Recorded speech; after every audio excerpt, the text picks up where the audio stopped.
Welcome to This Explainer. Today, we're diving straight into a really fascinating look at belief, duty, and the public square. We're going to unpack a conceptual framework built around an imaginary symposium on J.D. Vance's Communion.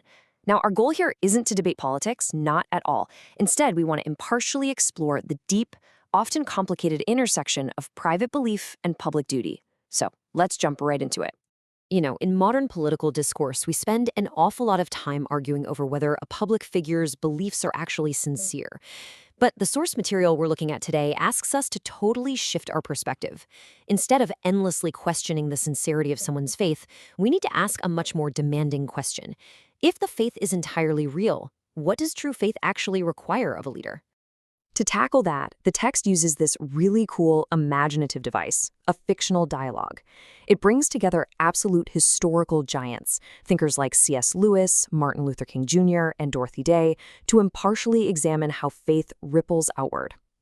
We're going to follow this ripple effect together, starting right at the individual soul, moving to the family, and finally out to the national stage.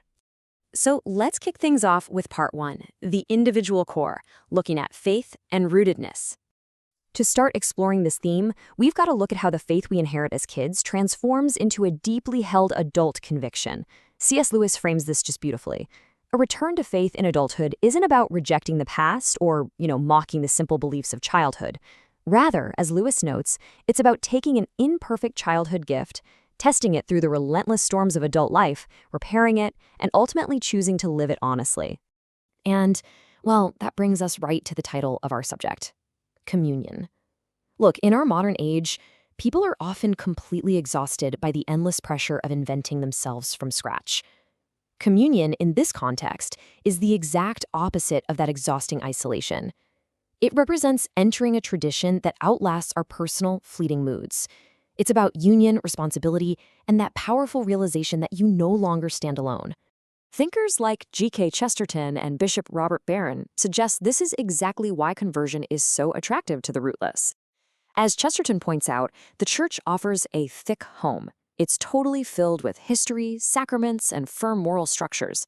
For someone seeking stability in what feels like a fractured world, stepping into a home you didn't have to build all by yourself is incredibly compelling. Moving right along, we hit part two, the private sphere, focusing on family and practice. So stepping outward from the individual, we really have to contrast two very different concepts. On one hand, there's faith that simply claims an identity, using the right religious language and treating faith like a background label. But on the other hand, there is faith as practice. Practiced faith is totally concrete. It means actually keeping promises, telling the truth, and maybe most importantly, apologizing after you've been angry. The author Bell Hooks points out something profound here. Fatherhood strips away all that abstract, lofty language of religion and exposes a man's actual limits. A father who cannot apologize teaches a child fear, plain and simple, but a father who can repent teaches grace. True faith absolutely must manifest as active tenderness and accountability at home long before it ever reaches the public square. Social psychologist Jonathan Haidt reminds us that it's these repeated daily practices that actually form a child's moral intuition. It isn't the grand, sweeping theological statements that shape the next generation. It's the weekly rhythms, the shared stories over dinner, and those quick apologies. This is how faith becomes a stabilizing reality rather than just some theoretical concept. Think about the daily habits in your own home for a second. Those are the true moral instructors. Now we ripple further out to part three, the public sphere, specifically looking at ambition and loyalty. As our ripple effect expands from the home and out into the broader world, we hit a massive inherent tension, the friction between public political ambition and spiritual service. Now, ambition isn't inherently evil, but it is dangerous. We have to constantly ask ourselves what is truly driving a leader.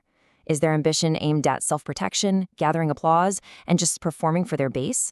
Or is that ambition governed by the humility to carry heavy burdens, to actually serve broken and hurting communities? The Catholic activist Dorothy Day provides a truly challenging standard for this. She warns that the vulnerable must remain actual, real neighbors to those in power. If the poor and the hungry just become campaign language or, moral decorations for a politician's speeches, well, then ambition has entirely betrayed service. Abraham Lincoln echoes this exact same sentiment.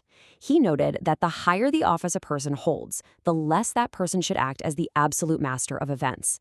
Instead, they have to view themselves as a steward under judgment. A leader has to listen more closely to their conscience, not less. So this brings us to a highly uncomfortable but absolutely necessary question. If your faith never makes you uncomfortable, if it never ever forces you to be merciful to your political opponents or admit your own side is wrong, then it has ceased to be a moral compass. It's just become a convenient tool for your political faction. Your faith shouldn't just bless your politics, it should judge them. And that leads us to our final section, Part 4, the ultimate test, judged by their fruits. So here we are at the outermost circle of our explainer. Ultimately, sincerity is judged by tangible, real-world fruits of character. Does a leader's faith produce words that actually heal rather than wound? Does it create policies that protect dignity, foster habits of restraint, and fundamentally results in the humane treatment of their opponents? Now, I know some folks might argue that this sounds a bit weak, but Christian charity is definitely not naive. As Martin Luther King Jr. famously pointed out, loving your enemy doesn't mean surrendering the truth or just avoiding conflict altogether. Rather, it requires the immense, totally grueling discipline to fight for justice without letting that conflict poison your own soul. It is actively refusing hatred as a way of life. Thinkers like Cornel West and Yuval Levin emphasize a supercritical boundary line here. Look, political coalitions and loyalty are completely necessary for governance, sure, but no movement should ever own a person's conscience. When loyalty to a party demands outright cruelty or the humiliation of others, that is precisely when faith has to step in, say no, and keep the conscience free. We're going to wrap up this explainer by turning that ultimate test inward.